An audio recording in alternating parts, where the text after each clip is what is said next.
I'm guessing you're here because either you repress your anger and you are aware of that, or you've been told you repress your anger and you're not really aware of that, but you kind of want to explore it. So in my 20 years as a therapist working with people who repress their anger, I saw people on both sides of that. I saw people who were like, yep, I repressed my anger and it simmers, and then sometimes it explodes, but I never explode. There could be that version. Or there would sometimes be people who'd be like, no, I'm never angry. I'm never angry. And usually with those clients, at some point in our discussion, they would be telling me something, and I would realize that I was seething inside. Like I was so angry, and I would be like, I would be so angry.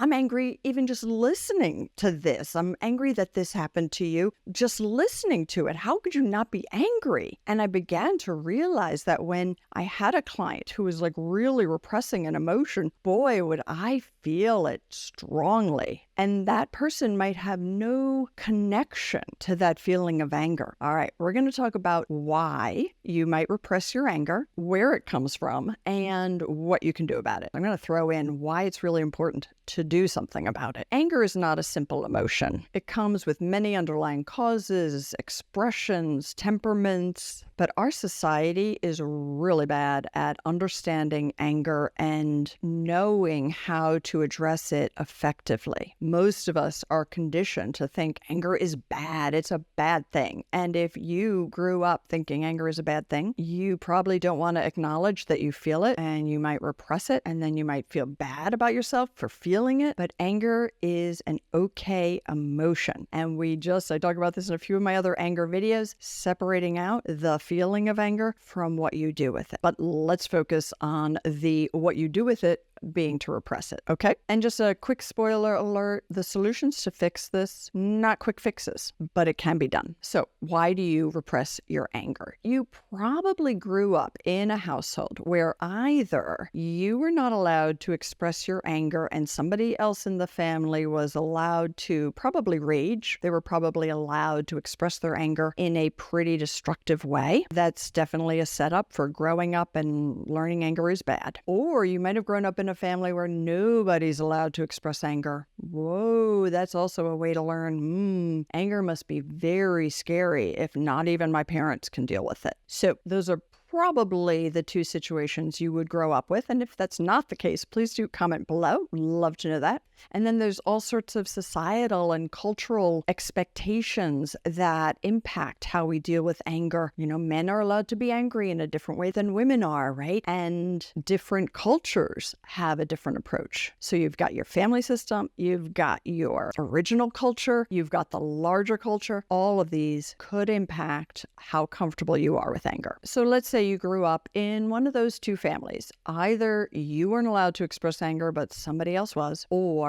nobody was allowed to express anger. My guess is you may have grown up feeling like you were not allowed to have needs, because our anger is something that happens when our needs are ignored or our feelings are hurt, something's unfair. And when we're not allowed to express that, and I'm not saying rage, okay? I'm simply saying express, even in a healthy way, but we're not allowed to express, hey, my needs aren't being considered here. Hey, this feels really unfair. You know, I'm really hungry and I really need to eat instead of take care of that. We're not allowed to express that stuff. We learn our needs don't matter.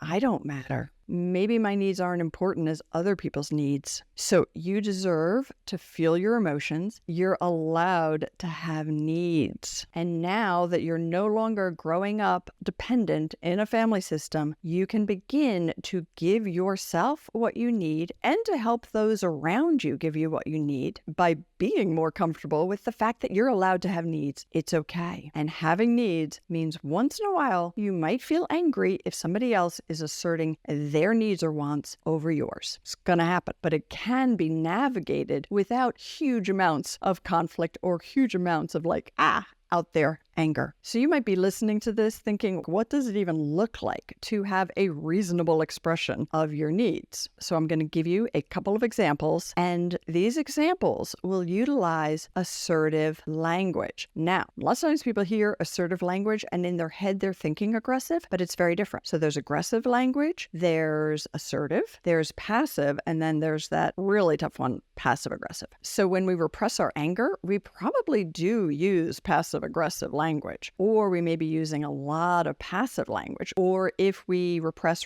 and then explode, we use all the passive language until we're ready to get aggressive. Assertive is the middle ground, most effective way to communicate. So I'm going to share an example that happened to me relatively recently. I think it's a pretty common example that you will be able to relate to. But let's say you're in a grocery store and the line is really long to check out and you're feeling a little bit stressed and very annoyed, and you notice there's two employees like over that away chatting with one another, laughing, joking, not working, and you're watching the person who's doing the checkout at your line working really hard, trying to go really fast, and you're like looking at the checkout person, looking at the employees not paying attention. I'm a business person, so my mind goes to like, where's the manager? And this isn't helpful for the store, and it isn't helpful for the people in line, and it's not helpful for the person who's working so hard at the checkout. My response is to either go to the help desk at the supermarket and say, hey, do you think you could open another line? Or I might say to the person who's working so hard trying to check everybody out, even though I know it's a little bit of an extra burden for her, but like, hey, is it possible to call somebody else to open another line? That's assertive. It's not aggressive. It's not passive. Passive, you just stay in line. You just wait, and you might simmer and seethe.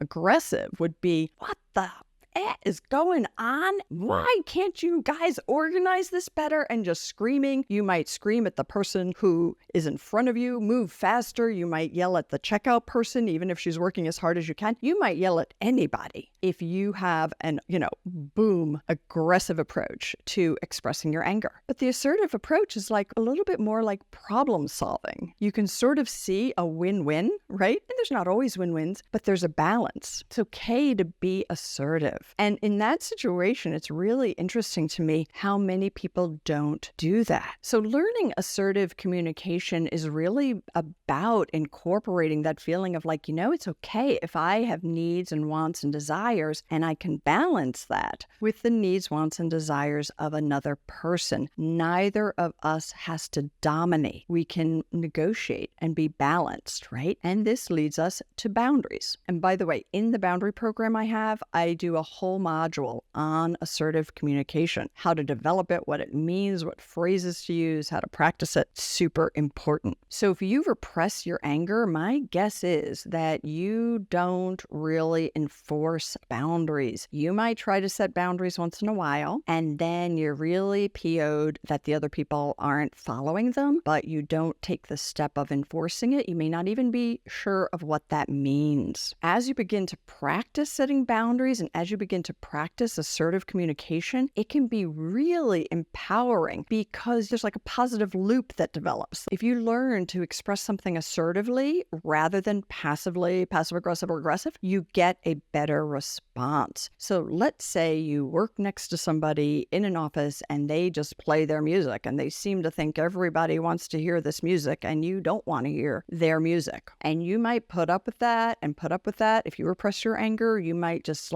maybe initially you're not even aware of it, but over time it just begins to irritate you more and more. And we'll go through three options here. Let's say you never say anything. All right, you're going to be repressing anger, which actually causes health problems, which is what I wanted to talk about, why it's important to get over repressing your anger. But anyway, you'll probably just keep repressing your anger forever, but you'll be passive. You won't say anything. Another option might be that you repress, ignore, seethe. Why don't they know? How could they impose on the rest of us? How could they think that this is okay? How did they grow up? They didn't grow up well, right? There's a whole story. And eventually you blow up. You scream at the person. You might call them names. You might tell them they're selfish. You might ask them who brought them up and make derogatory comments. Yeah, that's not going to do anything great for the working relationship. Maybe the person will put their earphones on, but it's not really going to help the work environment, right? The other option is to be like, I really have a hard time concentrating with with music, and I'm wondering if you'd be able to use headphones. You have a coworker who's playing music you don't want to hear? Make the request. You're not imposing your will. They could say no. You're not being aggressive. You're not putting them down for doing it. You're simply saying,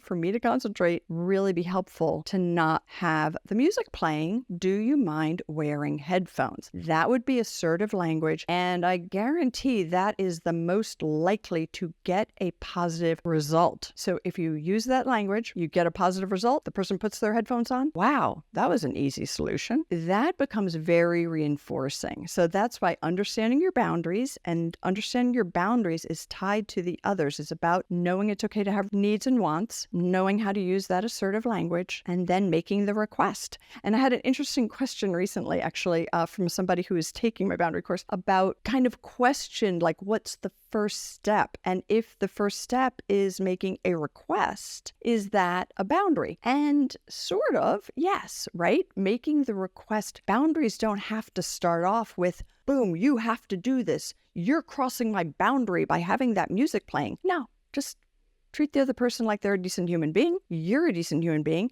It's an I'm okay and you're okay approach to boundaries. You make the request. If the other person's reasonable, they adapt. If the other person's not reasonable, much more complicated. I got a ton of videos on boundaries, toxic people, toxic situations, another thing to look at. But one reason I'm talking about this now with regard to the repressed anger is that your repressed anger has become a habit. So you are not speaking up, even in those situations where it's safe to do so, because you've learned that you don't have that right. So I'm not saying that every situation can be solved with assertive language and boundaries and everything always works out. No, I'm not saying that at all. But if you have a habitual pattern of not speaking up for yourself, you're not even giving other people the chance to meet your needs. You're not giving your close friends, partners, the chance to make you happy, which other people sometimes do want to do. So learning to speak up for yourself, assertive language, boundaries. Hope this is helpful. I do have a free PDF, which might help identify what that negative core belief is that's kind of keeping you from speaking up for yourself, or keeping you feeling unsafe, keeping you dealing with emotions by repressing them. It's called Transform Your Negative Core Beliefs. Link will be in the description. I've heard from many people, super helpful. If you like this video,